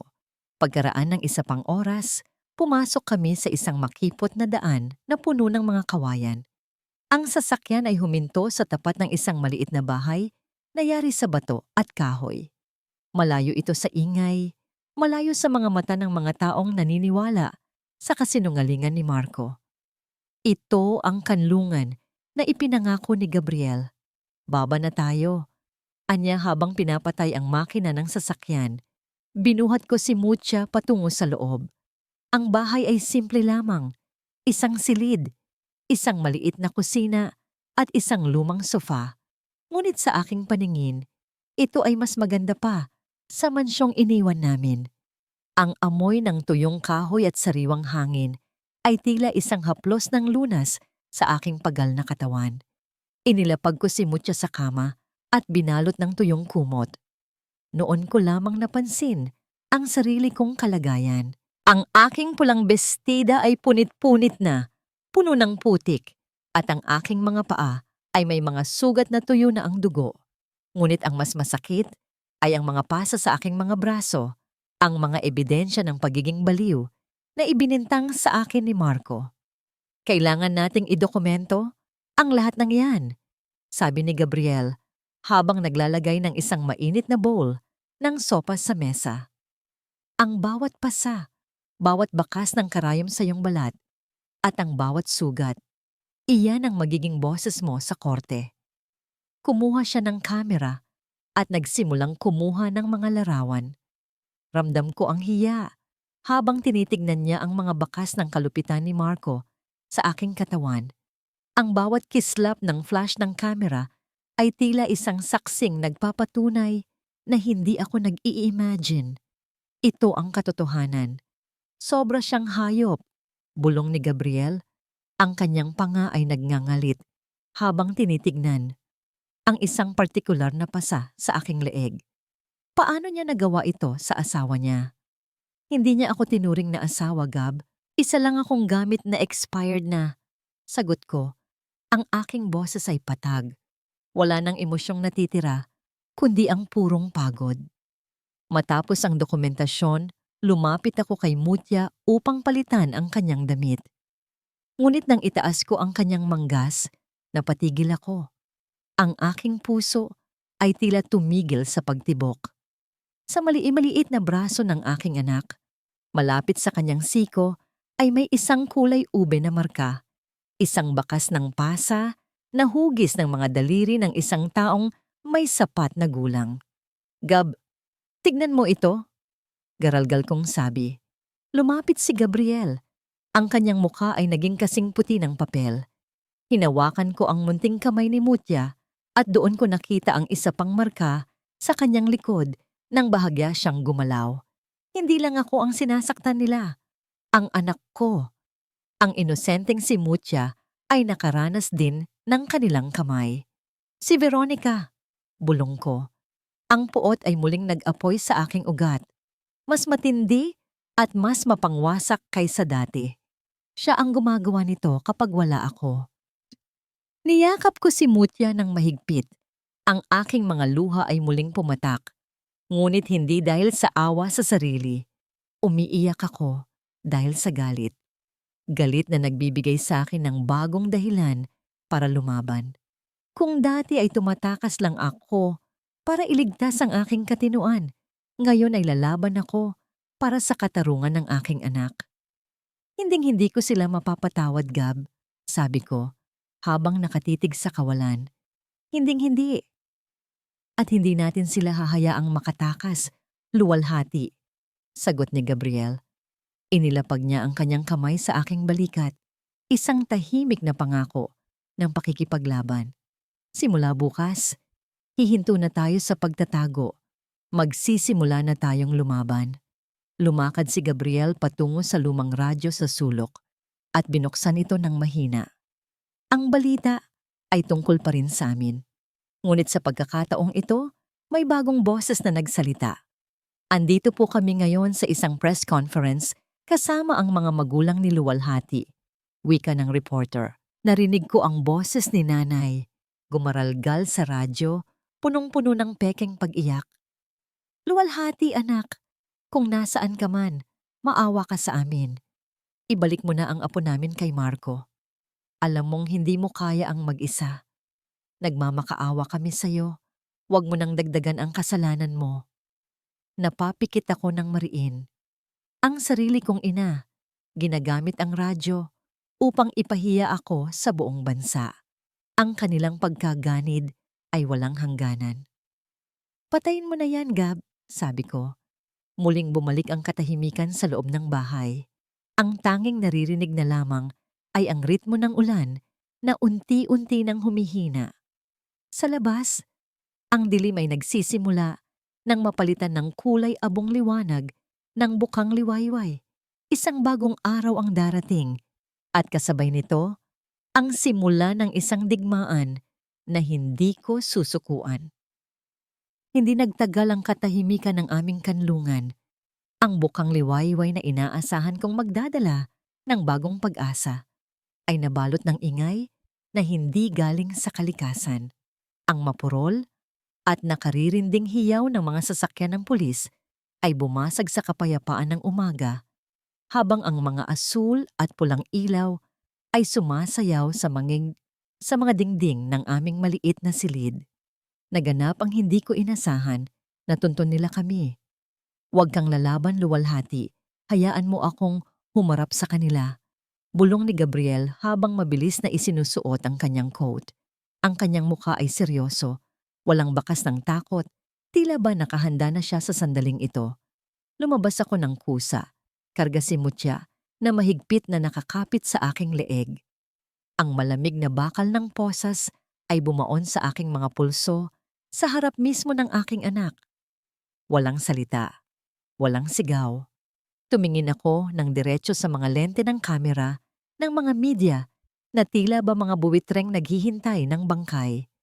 Hindi ko itinatago ang aking mukha. Gusto kong makita ng buong mundo ang mga mata ng isang inang walang kasalanan. Pagkalipas ng ilang oras, natagpuan ko ang aking sarili sa loob ng isang silid na kasing lamig ng yelo, ang korte. Ang amoy ng lumang papel at formalidad ay nakasasakal. Sa kabilang panig, naroon si Marco. Napakalinis ng kanyang suot. Ang bawat hibla ng kanyang buhok ay nataayos. Ang perpektong imahe ng isang amang nagdadalamhati. Sa tabi niya ay ang kanyang mga abogado na suot ang mga mamahaling relo at sapatos. Mga taong binabayaran upang gawing katotohanan ang isang malaking kasinungalingan. Naroon din si Veronica, nakaupo sa likuran. Suot ang isang itim na belo na tila ba nagluluksa. Ngunit ang kanyang mga mata ay nagniningning sa tuwa habang nakatingin sa akin. Ang nasasakdal ay hindi karapat-dapat sa pansamantalang kalayaan.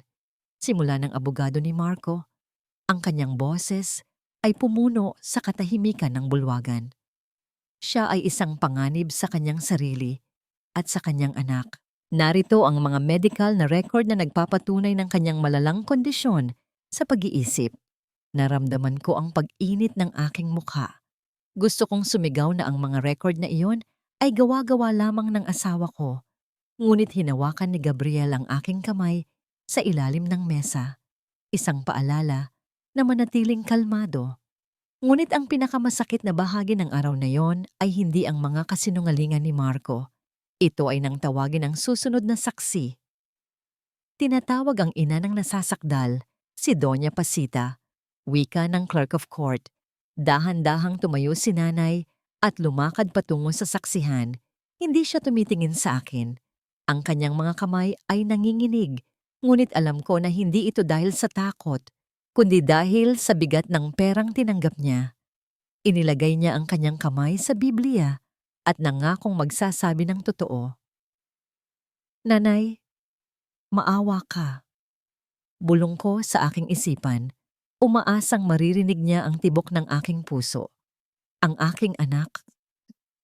Simula ni nanay, ang kanyang boses ay puno ng pilit na paghikbi. Mula pa noong bata siya, napapansin ko nang may kakaiba sa kanya. Madalas siyang nakikipag-usap sa sarili. At noong gabing iyon, nakita ko siyang nagwawala. Natatakot ako para sa apo ko. Mas ligtas ang bata kay Marco. Ang asawa niya ay isang santo at si luwalhati ay may sakit. Ang bawat salita ni nanay ay parang isang matalim na kutsilyo na humihiwa sa aking kaluluwa. Ang sarili kong ina, ang babaeng nagluwal sa akin, ay tumayo sa harap ng batas upang ilibing ako ng buhay para sa ilang pirasong pilak.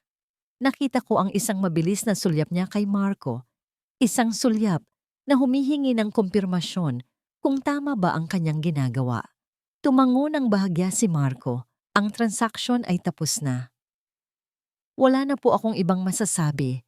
Pagtatapos ni nanay bago bumaba sa saksihan, habang pinupunasan ang mga matang wala namang luha. Ang mga bulong sa loob ng korte ay nagsimulang lumakas. Ang hatol ng publiko ay tila tapos na bago pa man maglabas ng desisyon ang hukom. Mukhang wala na akong kawala.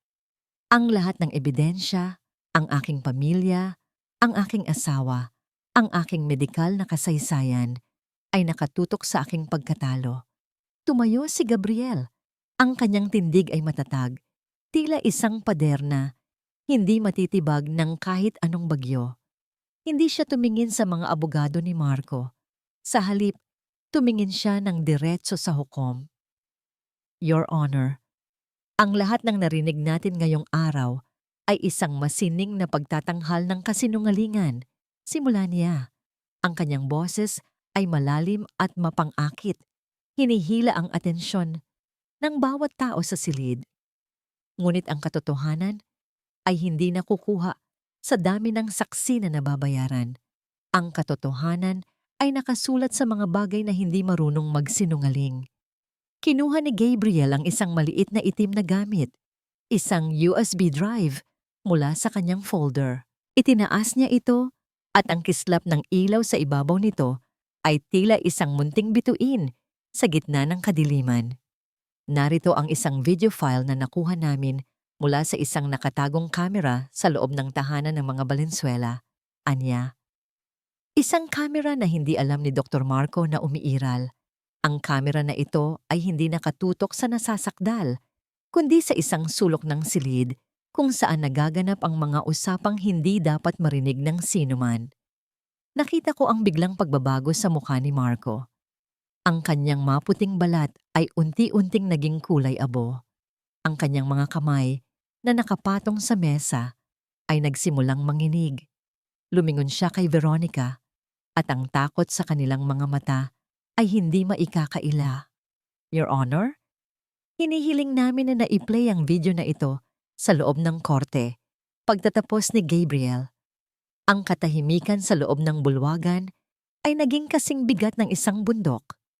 Ang bawat tao ay nakatingin sa malaking screen sa dingding, naghihintay sa aninong lalabas mula sa kadiliman. Ang aking puso ay tumitibok ng mabilis, hindi dahil sa takot, kundi dahil sa pananabik. Ito na ang simula ng katapusan ng kanilang laro. Ang loob ng korte ay nabalot ng isang uri kwa katahimikan na tila ba ang lahat ng tao ay sabay-sabay na nakalimutang huminga. Ang malaking screen sa dingding, na kanina ay madilim at walang buhay, ay unti-unting nagkaroon ng liwanag. Lumitaw ang isang medyo malabo, ngunit malinaw na imahe ng library sa aming mansyon. Ramdam ko ang panlalamig ng aking mga daliri habang pinagmamasdan ang sarili kong tahanan mula sa isang anggulong hindi ko kailanman nakita. Sa video, nakaupo si Marco sa kanyang mesa, kampanteng humihigop ng alak. Pumasok si Veronica, suot ang isang mapangahas na pulang damit at diretsong umupo sa kandungan ng aking asawa. Ang kanilang paglalambingan ay sapat na upang patunayan ang kanilang pagtataksil. Ngunit ang usapan nila ang tuluyang bumasag sa katahimikan ng bulwagan. Sigurado ka ba nagagana ang bagong dosage? Tanong ni Veronica sa video.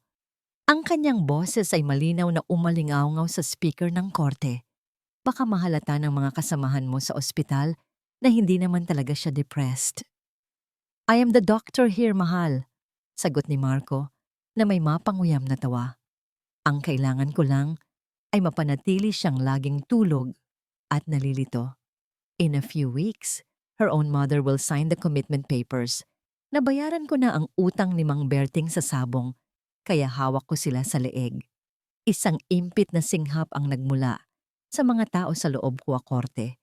Lumingon ako sa kinaroroonan ni nanay.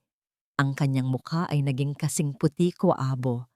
Ang kanyang mga mata ay nanlilisik sa takot habang nakatingin sa screen. Ang ebidensya ko kanyang pagkakanulo ay napanood ng lahat. Ang pera, ang kasunduan, ang buhay ko kanyang sariling anak na itininda niya para sa sugal. Lahat ay nakatala. Hindi natapos doon ang video. Ipinakita nito ang sandaling iniaabot ni Marco, ang isang kulay kahel na bote ng gamot kay nanay. Siguraduhin mong maihalo ito sa kanyang pagkain tuwing gabi. It causes temporary memory loss and hallucinations. Kapag nagsimula na siyang magsalita ng mga bagay na walang katuturan, mas madali nating mapapatunayan sa korte na wala na siya sa katinuan. Ito ay isang malaking fabrication.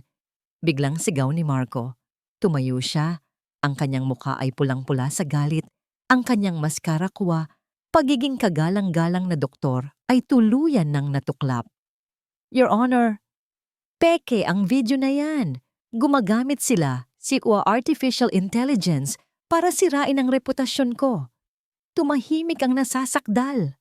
Utos ng hukom, ang kanyang boses ay puno ko awtoridad. Humarap si Gabriel sa hukom. Ang kanyang tindig ay tila isang matayog na tore kuwa katarungan. Your Honor, hindi lang video ang hawak namin. Narito rin ang resulta ng forensic test sa mga hibla ng buhok ni Luwalhati na kinuha noong gabi ng kanyang pagtakas. Ang pagsusuri ay nagpapakita kuwa mataas na konsentrasyon kuwa clozapine at iba pang sedative drugs na hindi kailanman inireseta sa kanya ng kahit sinong psychiatrist. Inilabas ni Gabriel ang mga dokumento. Ang bawat pahina ay isang pako sa kabaong siwa kasinungalingan ni Marco. Ang aking kliyente ay hindi kailanman naging baliw. Siya ay biktima ko isang sistematikong pagpapahirap at paglalason na pinamumunuan ng kanyang sariling asawa sa tulong ko mga taong dapat ay nagpoprotekta sa kanya. Sa sandaling iyon, naramdaman ko ang isang kakaibang pakiramdam sa aking dibdib. Hindi ito galit, hindi rin ito takot. Ito ay ang pakiramdam ko isang taong sa wakas ay nakaahon mula sa ilalim ng dagat at muling nakahinga kuwa malinis na hangin. Tumingin ako kay Marco.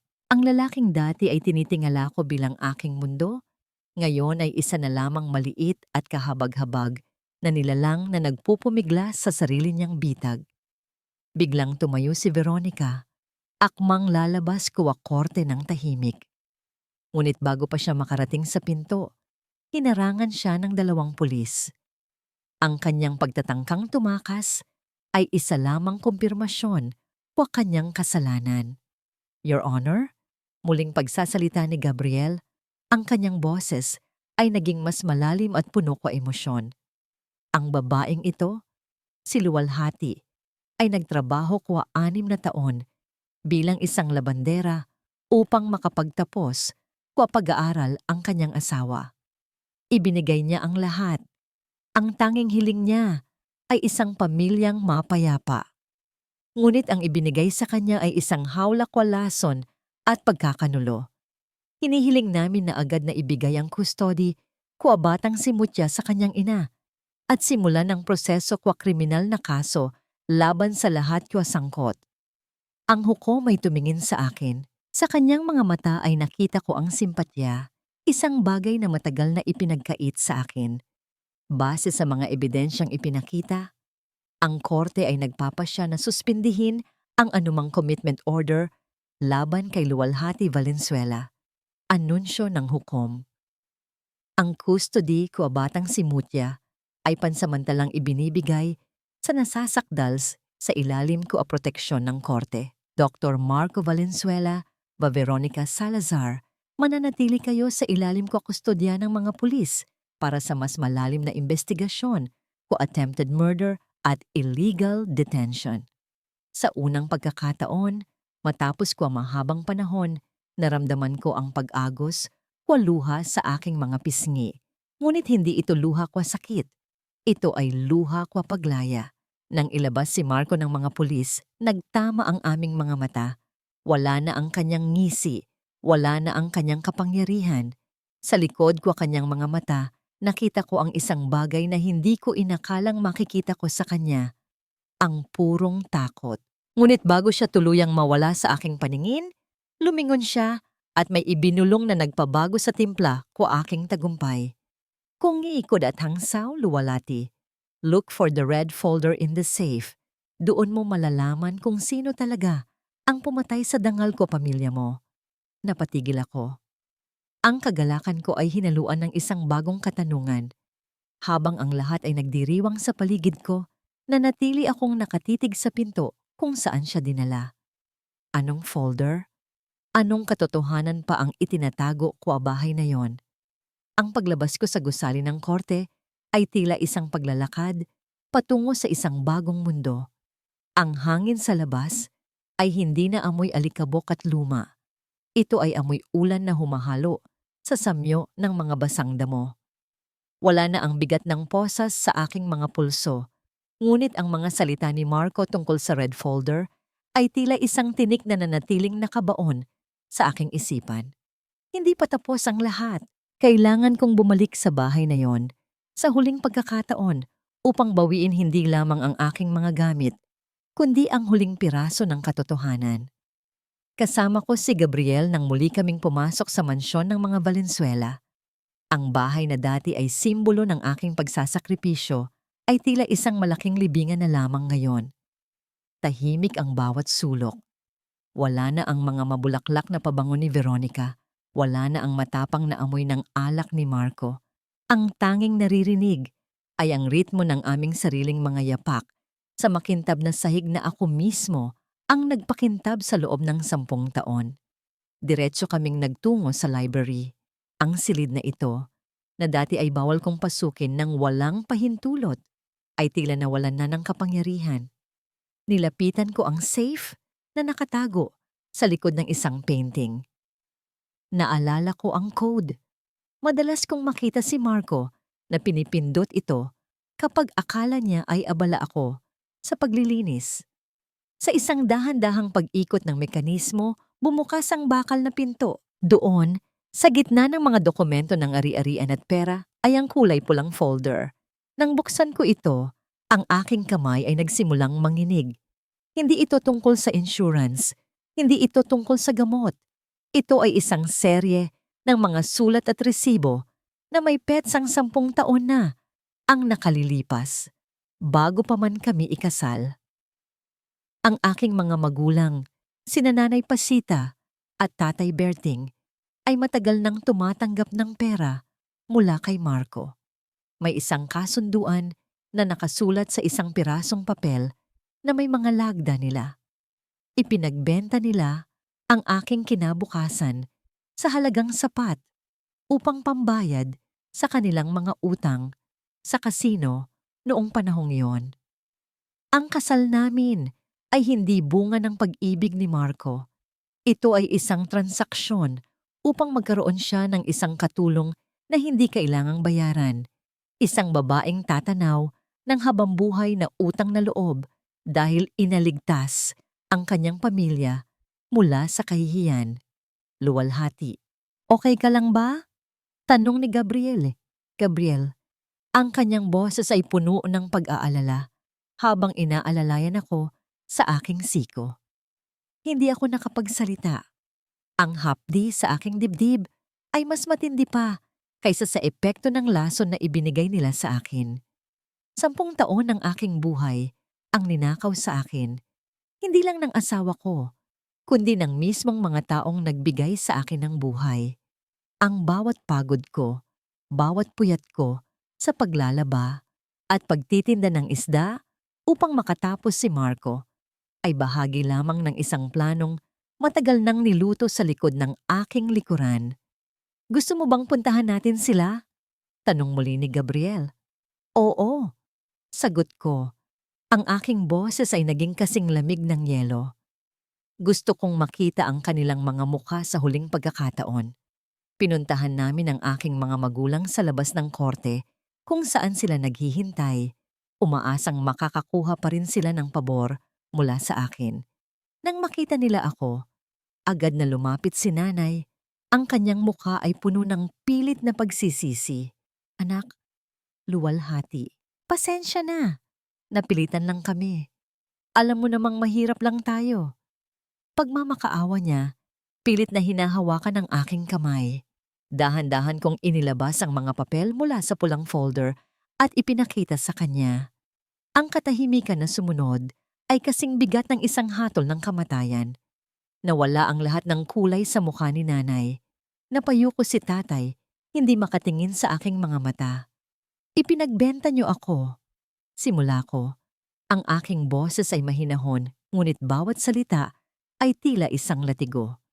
10 taon akong naging alipin sa bahay na yon dahil sa inyo. Akala ko ay tumatanaw ako ng utang na loob, pero ang totoo, kayo ang may utang sa akin. Isang utang na hinding-hindi nyo na mababayaran. Kumuha ako ng isang maliit na bundle ng pera mula sa aking bag, ang huling perang natira sa aking personal na ipon, at inihulog ito sa paanan nila. Ang mga perang papel ay nagliparan sa semento, dahan-dahang bumabagsak sa putikan. Iyan na ang huling perang matatanggap niyo mula sa akin, pambayad sa inyong mga utang. Mula sa araw na ito, wala na kayong anak na nagngangalang luwalhati. Pagtatapos ko, tumalikod ako at naglakad palayo. Tinitiis ang mga sigaw ni nanay na tinatawag ang aking pangalan. Ang bawat hakbang ko ay parang pagputol sa isang tanikala ng tungkulin na matagal nang sumasakal sa aking leeg. Pagkalipas ng ilang linggo, dumating ang balita mula sa radyo. Habang nag-aayos ako ng aming bagong maliit na tahanan kasama si Mutya, ang tanyag na Dr. Marco Valenzuela ay opisyal ng tinanggalan ng kanyang lisensya sa medisina at nahaharap sa habambuhay na pagkabilanggo para sa kasong attempted murder at malpractice. Ang kanyang kasabwat na si Veronica Salazar ay kinumpirma ring itinakwil ng kanyang sariling pamilya upang isalba ang kanilang reputasyon. Samantala, ang mansyon ng mga Valenzuela ay nakatakdang i-foreclose ng bangko dahil sa mga nakatagong utang at katiwalian sa kanilang mga transaksyon. Pinatay ko ang radyo. Tumingin ako sa paligid ng aming bagong bahay. Simple lang ito, maliit at amoy pintura. Ngunit sa gitna ng silid, nakita ko si Mutya na masayang naglalaro ng kanyang mga bagong manika. Ang kanyang mga pasa ay naglaho na at ang kanyang mga mata ay nagniningning na muli sa saya. Lumapit sa akin si Gabriel, dala ang mga huling papeles ng aking legal na paghihiwalay at custody. Tapos na ang lahat, luwalhati. Malaya ka na. Tumingin ako sa kanya at sa unang pagkakataon, naramdaman ko ang tunay na ngiti na sumilay sa aking mga labi. Hindi ito ang nangiti ng isang biktima na naligtas, kundi ang nangiti ng isang babaeng muling nabuhay. Ang pagbabayad ay tapos na. Ang hustisya ay hindi lamang nakuha sa loob ng korte, kundi sa katahimikan ng aking puso na sa wakas ay nahanap na ang kanyang kapayapaan. Ngunit habang tinititigan ko ang lumulubog na araw mula sa aking bintana, alam kong may isang huling bagay pa akong kailangang gawin bago ko tuluyang isara ang kabanatang ito ng aking buhay. Isang huling liham. 3 taon na ang lumipas. Ang sikat ng araw ngayong umaga ay tila isang mainit na yakap na nagmumula sa bintana ng aking sariling opisina. Wala na ang amoy ng lason, wala na ang lamig ng selda, at wala na ang takot na dati ay palaging nakabuntot sa aking bawat hakbang. Ang nilalanghap ko ngayon ay ang halimuyak ng mga sariwang bulaklak at ang amoy ng bagong giling na kape mula sa aking maliit na negosyo, ang Luwalhati's Garden Cafe. Tinitigan ko ang aking mga kamay habang nakapatong sa mesa. Ang mga kalyo na dati ay simbolo ng aking paghihirap para sa isang lalaking hindi ako pinahalagahan. Ngayon ay mga medalya ng aking tagumpay. Ako na ang nagmamay-ari ng aking oras. Ako na ang nagmamay-ari ng aking buhay. Ang bawat sentimong kinikita ko ay napupunta sa kinabukasan ng aking anak. At sa unang pagkakataon, hindi ko na kailangang humingi ng pahintulot para maging masaya. Nanay, tignan mo ang drawing ko. Ang boses ni Mutya ay umaling-awngaw mula sa labas ng pinto. Pumasok siya ng may malawak na ngiti, dala ang isang papel na puno ng maliliwanag na kulay. Wala na ang mga itim na kahon, wala na ang mga halimaw na walang mukha. Ang iginuhit niya ay isang hardin na puno ng mga sunflowers at sa gitna nito ay 2 babaeng magkahawak kamay sa ilalim ng isang malaking bahaghari. Hinalikan ko siya sa noo. Dinaramdam ang amoy ng kanyang buhok na amoy shampoo at kaligtasan. Napakaganda mo siya, katulad mo, bulong ko. Narinig ko ang mahinang pag-alingawngaw ng maliit na kampana sa pintuan ng kafe, hudyat na may dumating na bisita. Hindi ko na kailangang lumingon para malaman kung sino ito. Ang pamilyar na ritmo ng kanyang mga yapak ay sapat na. Late na ba ako para sa kape? Tanong ni Gabriel. Tumayo ako at hinarap siya. Suot niya ang kanyang pamilyar na ngiti. Ang mga matang palaging nagpaparamdam sa akin na ako ay sapat na. Sa loob ng 3 taon, nanatili siyang trikelyo sa aking buhay. Hindi siya nagmadali. Hindi niya ako pinilit na pumasok sa isang bagong hawla ng relasyon. Hinintay niya akong mabuo muli. Hinintay niya ang aking paghilom. Sakto lang ang dating mo, Gab. Sagot ko ng may ngiti. Always on time, as usual. Inilapag niya ang isang folder sa aking mesa. Hindi kulay pula, kundi kulay asul. Ang final report mula sa Batangas. Ang iyong mga magulang. Lumipat na sila sa isang maliit na bahay sa probinsya. Sapat lang ang kinikita nila mula sa maliit na taniman na ibinigay mo. Tahimik na sila. Luwalhati. Ang hiya ay mas naging mabigat na parusa kaysa sa anumang kaso. Tumango ako. Nagawa ko na ba silang patawarin? Marahil ay hindi pa ng buo at marahil ay hindi na kailangan. Ang mahalaga ay wala na silang kapangyarihan. Nasaktan ako. Pinili ko ang kapayapaan kaysa sa puot, hindi dahil karapat-dapat sila, kundi dahil karapat-dapat ako sa isang isipang hindi binabagabag ng galit. Tungkol naman kay Marco, ang huling balita ko ay nasa loob pa rin siya ng pasilidad, hindi na bilang doktor, kundi bilang isang bilanggo na unti-unting kinakain ng sarili niyang mga delusyon ng kadakilaan. Ang kanyang mundo ay naging kasing liit ng isang selda, habang ang sa akin ay naging kasing lawak ng langit. Lumapit sa akin si Gabriel. Sapat lang ang layo upang maramdaman ko ang kanyang init, ngunit hindi ako masakal. Inilagay niya ang kanyang kamay sa ibabaw ng aking balikat, isang tahimik na suporta na matagal ko nang hinahanap sa maling tao. Ready ka na ba para sa opening ng pangalawang branch mo sa Sabado? Tanong time niya. Ang kanyang tinig ay puno ng pagmamalaki. Ready na. Sagot ko ng may determinasyon. Ang tagumpay na ito ay para sa aming dalawa ni Mutya. Nagtama ang aming mga mata. May isang sandali ng pag-aalinlangan, isang sandali ng tahimik na katanungan sa pagitan namin. Dahan-dahan, inabot niya ang aking kamay at hinawakan ito ng marahan. Hindi ko binawi ang aking kamay. Hinayaan ko ang init ng kanyang palad na magpaalala sa akin na ang pag-ibig ay hindi kailangang maging lason. Maari rin itong maging isang kanlungan. Lumabas kaming 3 sa veranda ng kafe. Ang langit ay unti-unti nang nagiging kulay ube at ginto dahil sa papalubog na araw. Pinapanood namin ang mga tao sa labas na abala sa kanilang mga buhay, ngunit sa loob ng aking puso, ang lahat ay tahimik na. Kinuha ko ang isang maliit na piraso ng papel mula sa aking bulsa. Isang huling liham na sinulat ko para sa aking dating sarili. Sa liham na yon, nakasulat ang mga salitang, "Salamat sa pagtitiis. Salamat sa hindi pagsuko. Malaya ka na." Hinayaan kong tangayin ng hangin ang liham na yon. Pinanood ko itong lumipad ng mataas, paikot-ikot sa ere, hanggang sa mawala ito sa gitna ng mga ulap. Ang pangalan ko ay luwalhati. At sa wakas, nahanap ko na ang tunay na kahulugan ng aking pangalan. Hindi sa yaman, hindi sa karangalan ng iba, kundi sa kaluwalhatian ng pagbangon mula sa sarili kong abo. Tapos na ang bagyo. Ang bahaghari ay narito na upang manatili.